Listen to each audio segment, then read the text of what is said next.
Brazil. Thank you, Mr. Commissioner. Just very, very quickly to introduce the packet of documents now circulated, I believe, without anyone opposing the introduction of this evidence, and to identify the documents. Mr. Ashton, if you will. Sorry, Mr. Timber, do you have something? I just like, subject to Canada's right to reserve the right to, in the event there are other documents that are relevant, we'll tender those on Monday, as we'll review these with Gordon Curry and Dr. Hargraves. You'll have my cooperation, thank you. Mr. Ashton, this packet of documents starts with an email from yourself to our Branyuk, is that correct? Branyuk, yes. Yes, and that is dated, well, it's 2004, 05/13/04, correct? Yeah, May 13th. And then we have a letter, the second document, June 30th, 2004, your letter to Mr. Curry. That's correct. We then have, as the third document in the packet, Mr. Curry's reply to you dated July 5th, 2004. Correct. We then have you getting the last word in a letter to Mr. Curry dated July the 11th, 2004. Correct. And lastly, we have a document which is headed Fishery Notice. It is dated July 12th, 2004.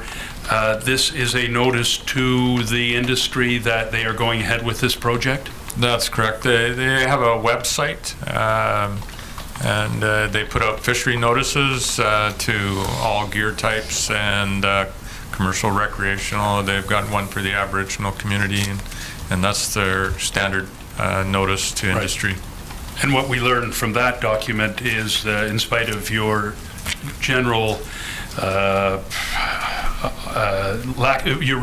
your refusal to support this particular project, it went ahead anyway.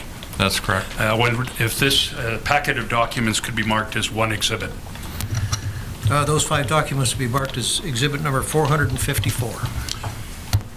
Thank you very much, Mr. Commissioner. That concludes my examination, Chief. Thanks. Mr. Eidsvik is next. Good afternoon, Commissioner. My name is Philip Eidsvik. I'm with the Area E Gillnetters Association and the BC Fisheries Survival Coalition. And I'm probably going to run past time today, so I'll get started into some of the issues. And I want to clean up a couple of issues that were left from yesterday to start off with. And this issue of unattended gill nets that was raised by Mr. Hargraves, who said he noticed fishermen on the coast leaving gill nets unattended. Would you or any other gill net fishermen anywhere fishing on Fraser Sockeye leave their net out in the middle of the river or the middle of the Johnson Straits and go tie up for the night, Mr. Ryan? No, that's never happened in my experience. Fair to say that's patently ridiculous? What would happen if you left it in the middle of Johnson Straits? Well, you'd never find it again, for one thing, and they don't stay in one place. The problem is, like in Johnson Straits, the current moves you kind of anywhere from 2-3 knots one way, the other way, across, and there's a lot of traffic. So no, you never get further than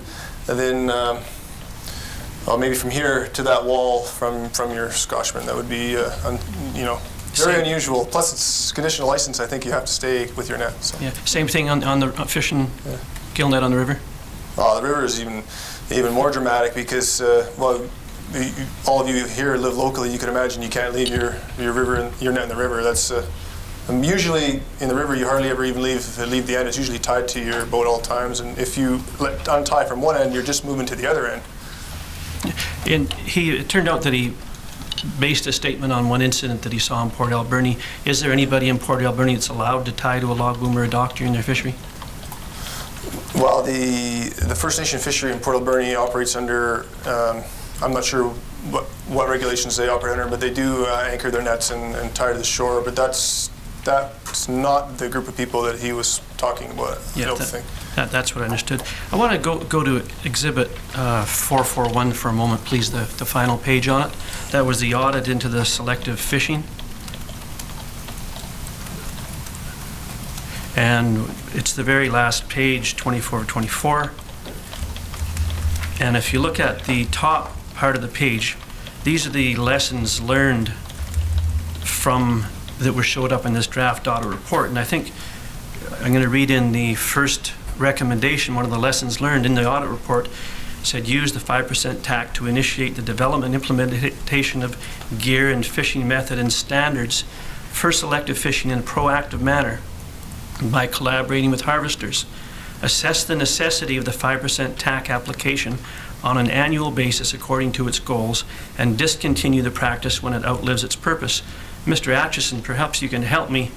When you saw the response that DFO had when your harvester group said, no, don't do this, we don't think it's useful, you've done it for 4 years, we don't want to continue it, would you say at that point this recommendation was fairly accurate? Discontinue the practice when it outlives its purpose. Didn't see the value in continuing it. It was also that year, I think, the Area B's projected TAC was about 600,000 fish, so there was not a lot of fish for 150 odd seine boats to share around, and we felt that the amount of our share of that TAC that was being devoted to a project that we didn't support was unreasonable. Yeah. The last recommendation on that same page, ensure that formal evaluations are conducted to assess the scientific validity of the experiments undertaken under the tax sharing arrangement and build on that work to develop standards. Did you feel that there was sufficient scientific work done on assessing whether those things were useful or not? Was that one of the reasons why you said, let's not continue this because we don't think the science is... Am I getting that right, or have I got that wrong?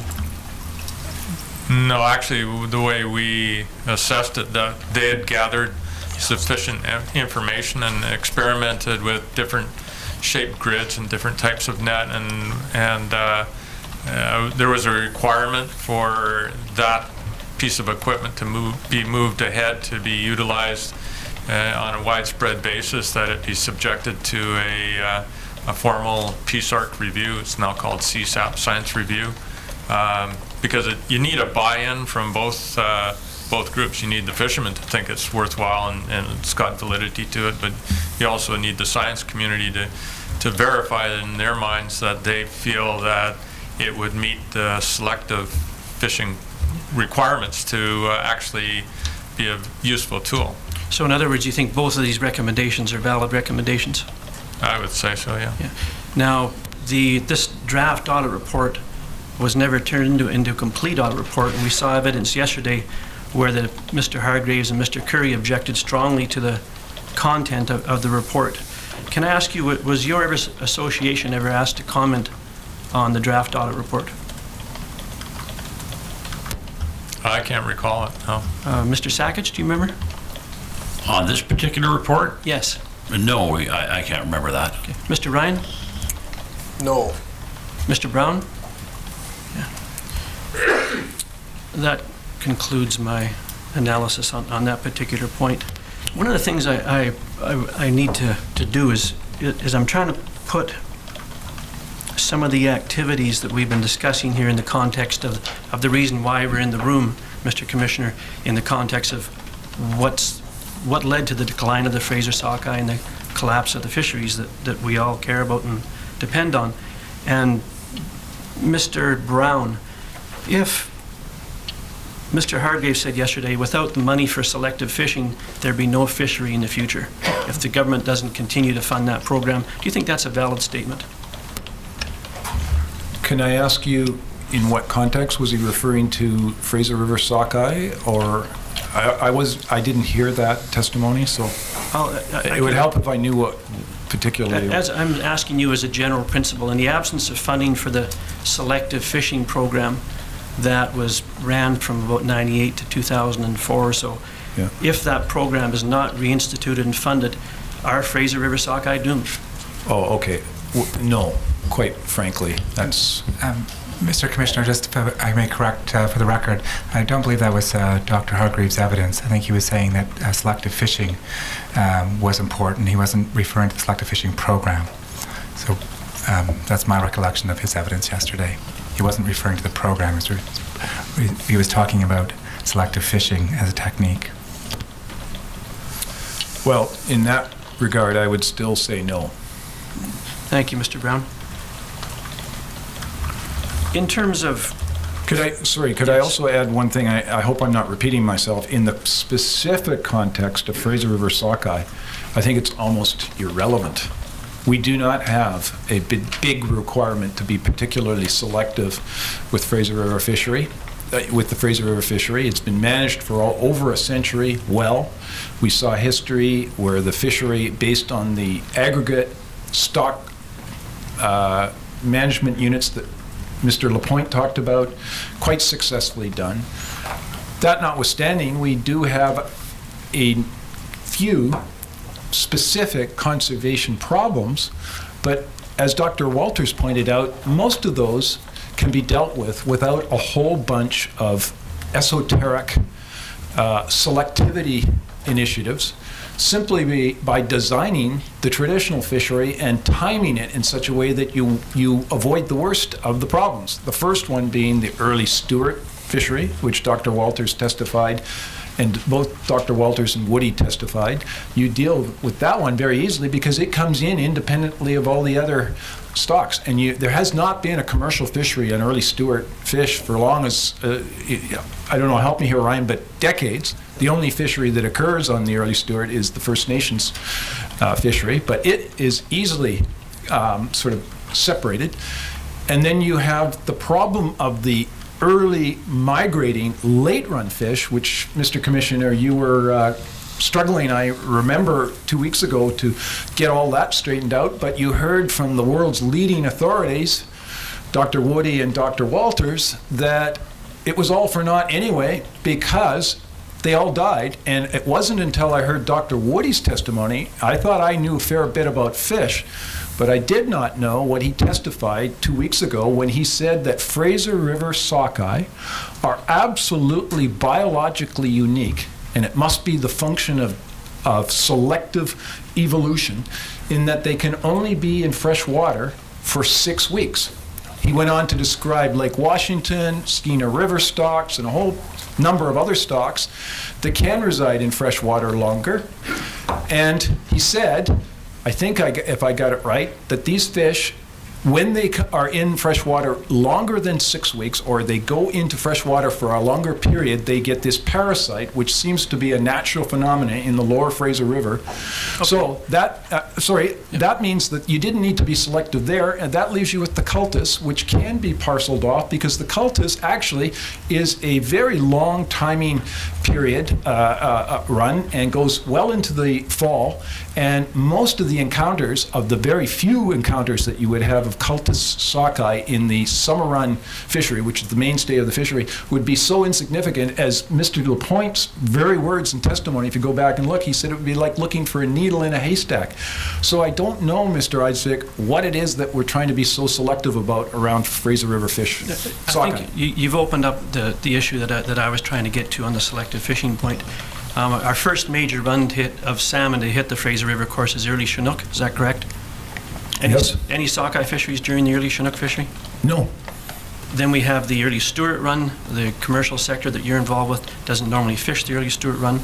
Early summers, are we trying to protect coho or steelhead or any time during the early summer run? Early summers are generally not harvested. They're generally left. There's some cyclical fluctuations and details, but generally speaking, most of the harvest is focused around the summer run stock. I guess, Ryan, did you have something to add to that, Mr. McEachern? No, I was just saying there's no bycatch concern on the early summer fishery, if there is one. Yeah. Is there a bycatch of other salmon species during the early summer run? No. Is there a bycatch of other salmon species in August during the summer and beginning of the lates, aside from cultus that we've heard about already? Very, very little. Why has the fleet, the gillnet fleet in the river closed at the Labor Day weekend for many years? It is closed, and with the agreement of the industry, I might add, through many years, to protect Thompson River coho. Besides coho? Well, I would assume at that time is the beginning of the migration of the cultus. The cultus come in over a long period of time, but you'd probably start to see at that time of year the first of the cultus. So if I could sum this up then, would it be fair to say that the selective fishing program has absolutely nothing to do with Fraser River sockeye, with the exception of how do we harvest cultus. What I'm trying to say, and I'm not sure I'm doing it very well, Commissioner, is I'm not against selective fishing. I think it's probably notionally a good idea, but it will not be the thing that will save the day here. It is something that looks to me like has become a make-work project for some individuals in the DFO. And of course, they have a vested interest in making it appear all that more important. However, there is really no need, in order to properly manage Fraser River sockeye, which is what we're dealing with here, to depart radically from the old traditional methods of harvest. Mr. Commissioner, I'm going to object, and I'm going to raise an issue, I think, with Commission Counsel in this regard. I think we should encourage the witnesses and probably also the representative for the participant group to actually focus on giving evidence about issues that they have expertise on, like commercial fishing, rather than making submissions or paraphrasing evidence of scientists, etc. It almost comes down to blanket statements and paraphrasing evidence that has been given by scientists in a specific context. I would really encourage, in order to be fair also to other participant council who are focusing their evidence on the issue at hand, which is commercial fishing. And I have no problem with questions being asked about how selective fisheries practices are being employed when it comes to commercial fisheries, etc., or the problems they see thereby. But I think this is not the place for witnesses to actually make submissions or blanket statements in that regard. And we've been listening to it for quite a while now, Mr. Commissioner. Mr. Commissioner. Mr. Commissioner, I am interrupting, but I'm going to go ahead and do it anyways. The basis on which these witnesses were called was to provide perspectives from commercial fishers, and I haven't gone to my feet to this point because I haven't heard questions that go beyond the bounds of that. We may be getting close to the point, and Ms. Chabas has identified that concern. I hope Mr. Eidsvik will proceed with that in mind. But these are witnesses that are here to give their perspectives on, and in this case, those were a series of questions leading to a view on the relevance of the selective fishing policy. If it's the case that a particular witness is not an expert or doesn't have the experience, that would presumably go to the weight of that evidence as opposed to whether or not it could be received in this context. And for example, Mr. Commissioner, I don't think the witnesses would be in a position to provide expertise on cultus stocks, etc. So I'm raising it and I'm flagging it. In my submission, it's been going on for quite a while in the testimony that it wasn't testimony per se based on their experience, but paraphrasing evidence of other people in the hearing. And in all fairness, I think we should focus on the evidence from the perspective of commercial fishermen. I have no problem with that, but not policy statements or paraphrasing other statements.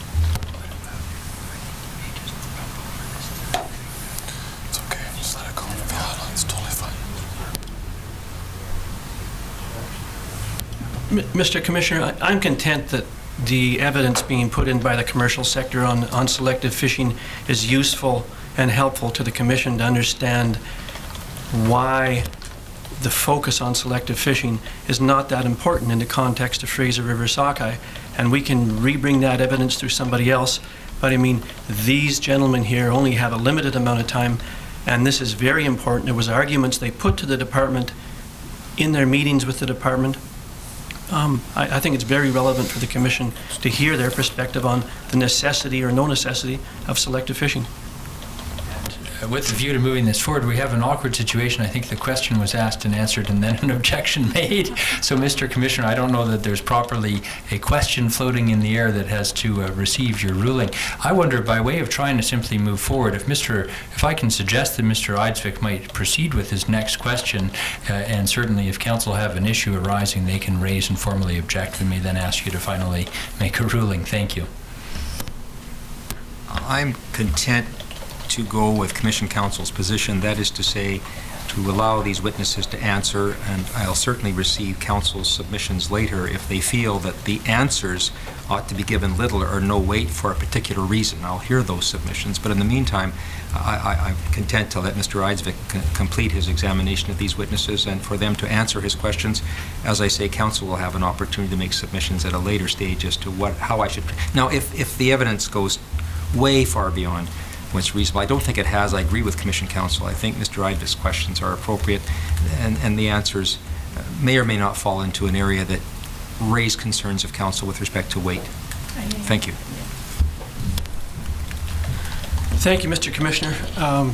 Mr. Brown, I need to ask, I was finished on my selective fishing, but I think we just need to restate May I make it. one comment about that last little interchange? I hope I don't cause any trouble here, but I would like to make it clear that when I was talking about selective fishing, the way you were leading the question, when I was involved in the 4 years of writing this book, I interviewed hundreds of experts in the salmon fishery, some of whom testified before this panel. I didn't hear these things just last week, Mr. Commissioner.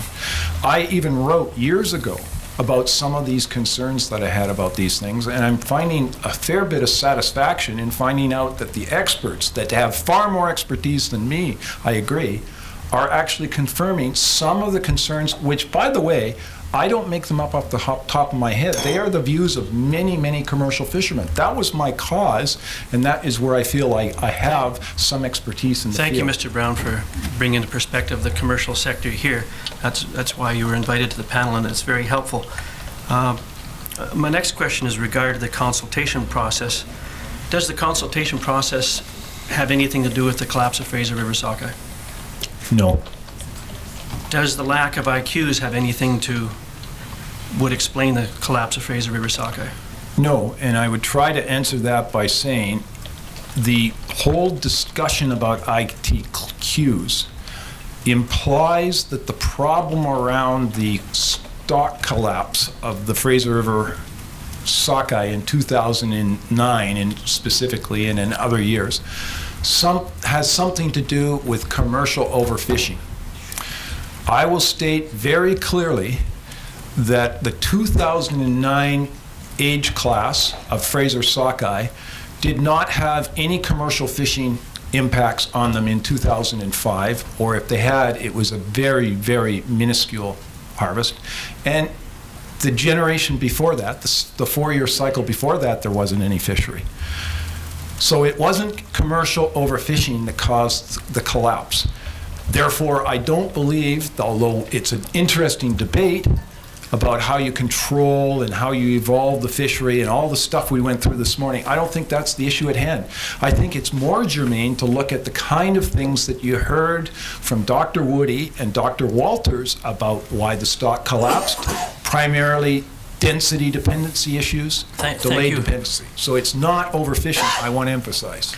If you were trying to decide whether overfishing was by the public commercial fleet below mission was a factor in the collapse of Fraser Sockeye, is there an easy way to tell that? Very easy, because you just go to the Pacific Salmon Commission's website, look up who caught what, where, and it's all there. Is there a tool they use called gross escapement? Yes. And what does that mean? That means the amount of fish that is past the commercial fleet where the boundary is at Mission, BC, 40 miles up from Tidewater. And that is the amount of fish that is estimated to pass that point at the hydroacoustic sounding program. So if the commercial fleet passed sufficient numbers of early Stewart, early summer and late run sockeye past Mission, there's no public commercial fishing upriver from that point. So in essence, you could say they've done their job. Is that a fair statement? Yes. Mr. Ashton or Mr. Sackich or Mr. McEachern, do you have anything to add to that? I think it's quite important. Let's hear your question again. If the commercial fleet passed adequate numbers for escapement and for First Nations purposes upriver from Mission, got them as far as Mission, passed, could you say that the commercial fleet has done its job in the sense that they caught some fish or they didn't catch any, but sufficient numbers of fish got to Mission? Oh, I would say so, yes. Mr. Ashton, do you have anything to add? Mr. McEachern? No, well, there's nothing more we can do. I mean, we restrain from fishing to put the fish past Mission, and from that point, it's out of our hands. So in other words, if you went back and looked on a year-by-year basis and said, how many fish did we got past mission on each cycle, and if there were sufficient numbers past there, you'd have to look at some other reason for the collapse of Fraser River sockeye than the commercial fishing fleet, public commercial fishing fleet below mission. Mr. Brown? Yes.